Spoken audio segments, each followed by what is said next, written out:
People magazine caused a bit of a stir this week when its editors selected Blake Shelton, the human equivalent of a wood-paneled PT Cruiser with sexy lady mudflaps, as this year's Sexiest Man Alive.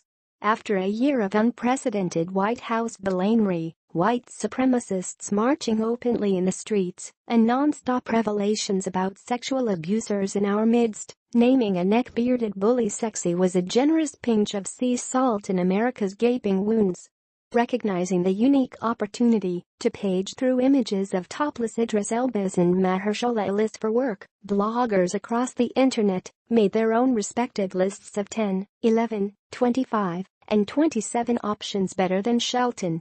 BuzzFeed found a whopping 85 sexier people, then went so far as to make a video about how not sexy Shelton is.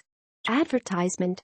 It soon became clear that even people who purport to love potato-looking, mayonnaise-tasting white dudes don't think Shelton is worthy of the dubious honor.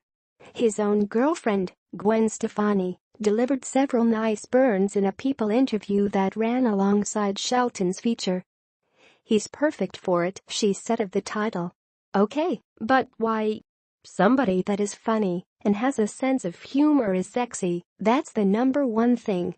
Eek. No. Everyone knows that the number one contributor to being sexy is sexiness, and trying to change the subject to talk about Shelton's sense of humor, which consists of jokes about boogers and wanting to fuck his co-worker's wife, is her way of acknowledging that he's a floppy, ill-kempt piece of pleather. Stefani went on, "It's interesting because I don't think any of those things like beauty or sexy, or whatever way you want to describe humans, is necessarily a physical thing that people are attracted to.